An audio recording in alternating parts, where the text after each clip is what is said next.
Hi, I'm Russ Schmidt of the Valley Jazz Cooperative, and this video is about jazz harmony and piano voicings.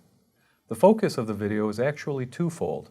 In the first segment, we're going to look at drop 2 voicings. Drop 2 voicings are a solid, foundational voicing format. Young pianists should definitely explore this type of voicing. They've been used in jazz piano for many decades. The second half of the video will look at harmonic equivalence techniques. Harmonic equivalence will allow you to take the drop 2 chords you've already learned and apply them to many different chord symbol types. Let's take a look at some drop 2 chords. The graphic you see here shows a series of drop 2s in 2-5-1 progressions. I would recommend pianists practice it as 4 notes with 2 notes in each hand, or as 5 notes if they want to include the bass pitch, and that would involve playing 2 notes in the left hand but 3 notes in the right hand. Here is how they sound.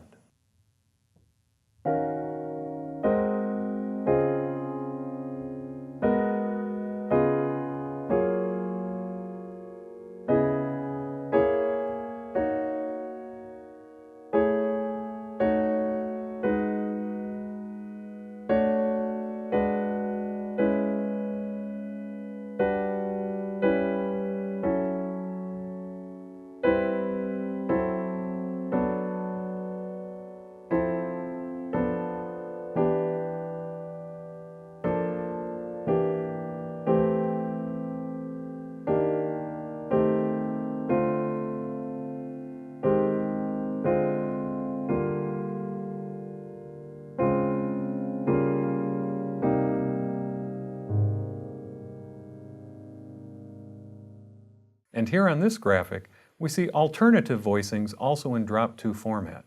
These chords are in a different inversion than the ones you heard on the previous example.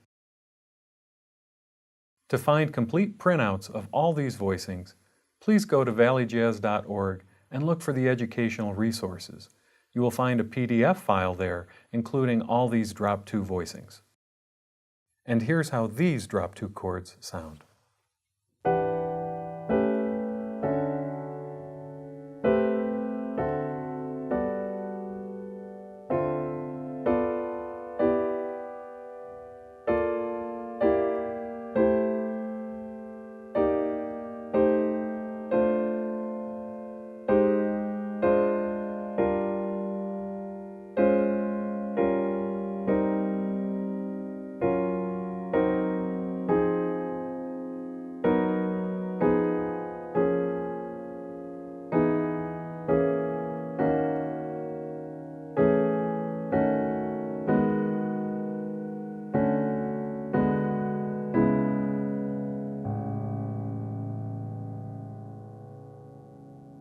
So those are a series of 2-5-1s in drop 2 format.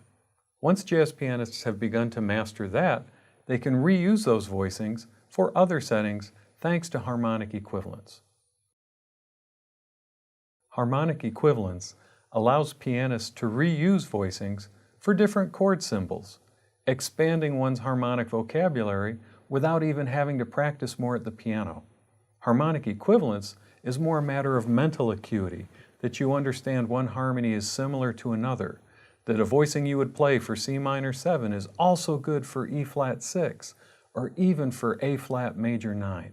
Let's take a look at harmonic equivalence. In this first example, we see a typical drop 2 voicing for a C major 7 chord. But one neat thing we can discover is that if the bass player plays a different note underneath that C major 7, it can be transformed into an A minor 9 chord, or even a D13 sus chord. That's what harmonic equivalence is about. So let's see how this sounds. Here's a drop 2 chord functioning as a C major 7. Here's the exact same voicing functioning as an A minor 9.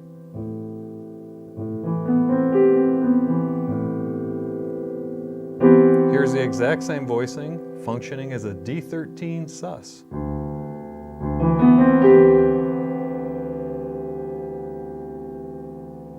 How this works depends on what bass pitch is being played under the exact same voicing.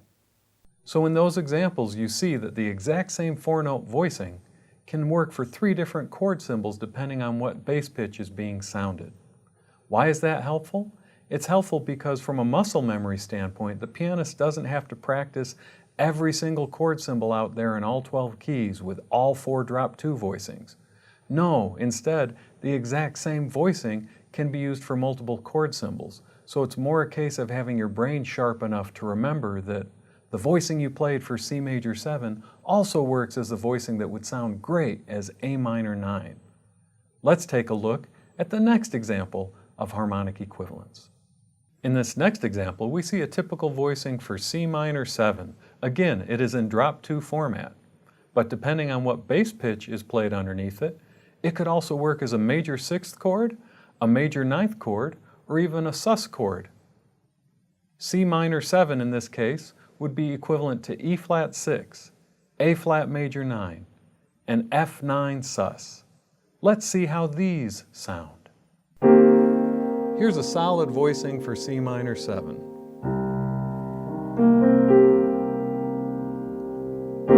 But if I put an E flat under it, the same voicing works as E flat 6. Same voicing with an A flat under it, A flat major 9.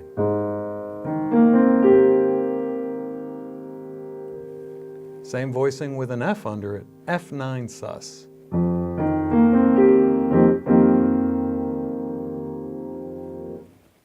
So that minor 7 chord, in this case C minor 7, actually works as a solid voicing for 4 different types of chord symbols. What does this mean? This means if you learn your minor 7th chords as drop 2 voicings in all 12 keys, you haven't learned 12 chord symbols, you've learned 48 chord symbols and solid voicings for all 48 of them. That's the value of harmonic equivalence. In this final example, let's take a look at a drop 2 chord for C half diminished. As it turns out, half diminished chords are really valuable as many different types of chord symbols. We can get 5 different types of chord symbols from half diminished voicings. So we see here that C half diminished is harmonically equivalent to E flat minor 6, to A flat dominant 9, to D7 altered, to even a sus altered chord in the case of F7 flat 9 sus. Let's see how these chords sound through harmonic equivalence. Here's a drop 2 voicing for C half diminished. And here's the bass pitch that helps us reference it as C half diminished. Now the same voicing as E flat minor 6, or as A flat dominant 9. There's the bass pitch. How about the exact same drop 2 voicing as D7 altered? In this case, that would be a D7 flat 9 sharp 5. I'll come back to this chord in just a minute. And then the last one to get from C half diminished, I'll put an F under it. And now, it's F7 flat 9 sus. About that D7 altered chord. That sounds a little weird out of context, but let me use it as a 5 chord getting to G minor. So I'm going to go from this D7 altered to G minor 6-9, and you'll hear that it works just fine.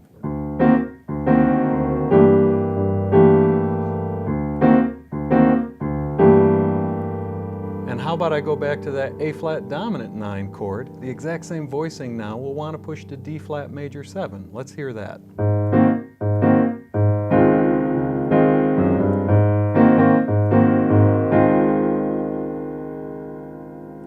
Five different chord symbols, all from just this voicing.